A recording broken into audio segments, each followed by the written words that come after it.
Okay, so last time I was out fishing, we had a double on, and the fish that was on my 200 copper ended up getting tangled with some other lines. It ended up getting away eventually, and it left me with this terrible mess of tangled copper that I had to cut off. And today I'm going to show you how to repair that. Basically, how to splice in a new piece of copper line so you can be good to go again. So what you need for this little project is some more copper line. Make sure to get the same kind that you have currently on your reel. So I currently have 45-pound blood run. That's exactly what this is. We're gonna put some more of that on, and some of these tiny little swivel or copper connects with the little shrink wrap tubes. They are tiny, but I've never had one fail, so I'm gonna keep using them. So I'll show you how to do this. First thing you need to do is measure out a distance. I measured out 50 feet from that tree over to this stake right here, and I ran my existing copper out around it to see how much I have currently on the reel. I found out that I have 130 on my 200 copper, so I need to add 70 more feet to get that back to true for a true 200 copper. Okay, so I need 70 feet, so I have my spool. I tied it to the end of this stake here and I made my measurement. I need to bring it around that tree over there and back to my tape measure. That'll get me 70 feet, and then I will show you how to tie those two ends together. Okay, back in the barn, and we want to connect this piece of copper to this piece of copper with that little tiny swivel in between. The first thing you need to do is take one of the heat wrap pieces of rubber there and slide it on. And you can attach one end at a time. The way to do this, you slide that little guy on, and I think it's called a haywire twist. You just bend it to make a loop. So you see,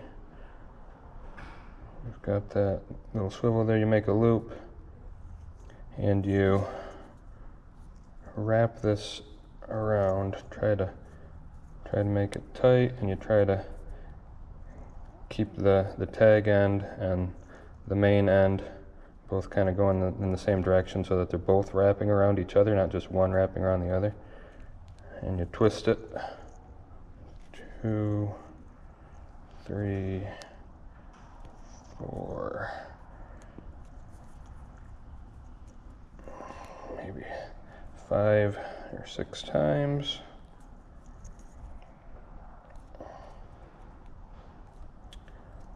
So I think I have 5 haywire twists on that. And then what I like to do is straighten it out, tag end here, straighten the whole thing out, and just go ahead and wrap that tag end then around the main line just a couple more times.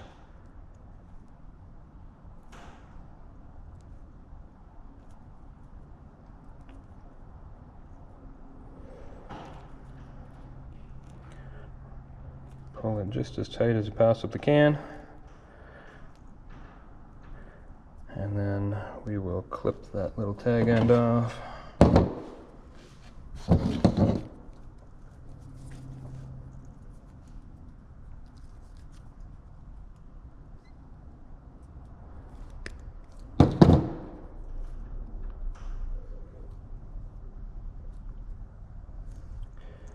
And slide the heat wrap tubing back down. After you just want to pinch it just as tight as you can so that that heat wrap can get over it. There's not a ton of room. It doesn't slide super easy, but if you can get it over, pull it over with a little bit of work. You can apply a heat gun or a hair dryer and get that. I might need to squeeze that a little bit more. Hang on, let me get a pliers to squeeze it down.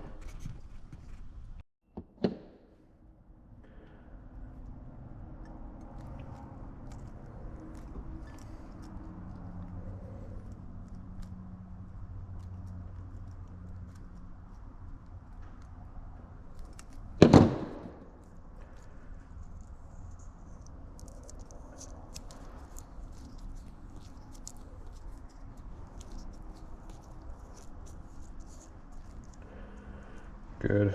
So we're able to get that heat wrap tubing all the way down.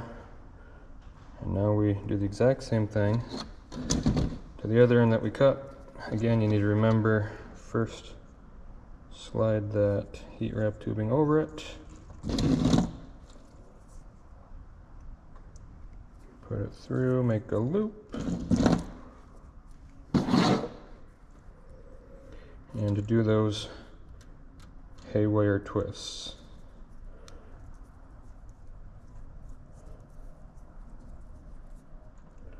Again, you want both lines to kind of be going in the same direction.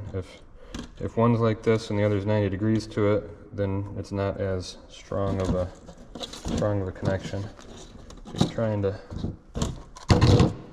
to keep them both pointed the same way and twist them around each other.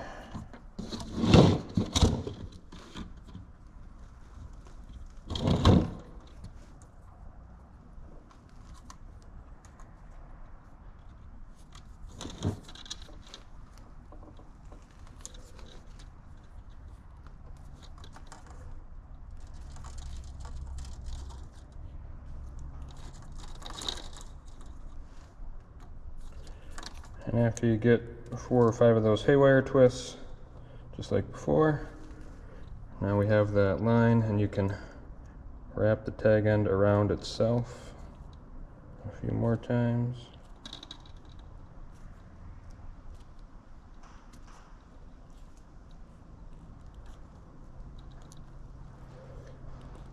You just keep going up the line as you're doing this. You try to keep all your wraps as tight as possible.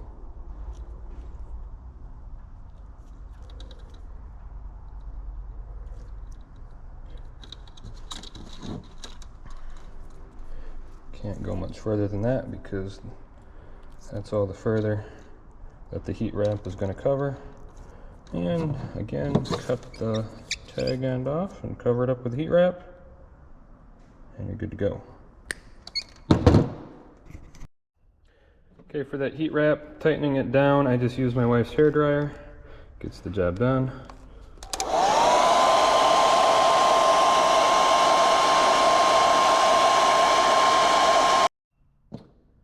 For tying the leader on, it's very, very similar with one pretty big thing to note. Again, you just have the heat wrap that you need to slide up first to the little swivel, and then you can't see it very well here, but I have about 35 feet of Trilene Big Game Mono 30-pound that I'm going to be using for my leader. The one thing that I want to note is I think it's important to get the right kind of knot for this, and I have fallen in love with the Palomar knot. I've never had a Palomar knot fail. I have had clinch knots fail, and I've had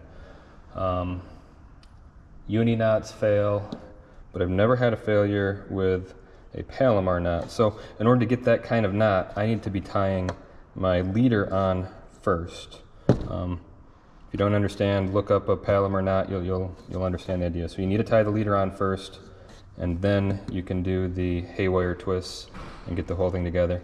When you do that, just make sure to protect your leader with maybe a wet, damp towel or something when you're applying the heat to the heat wrap, because you don't want your leader to get that extra heat. So the one important thing, like I said, tie the leader on first. I strongly recommend a Palomar knot. There are lots of good videos online. If you don't know how to do that, look it up.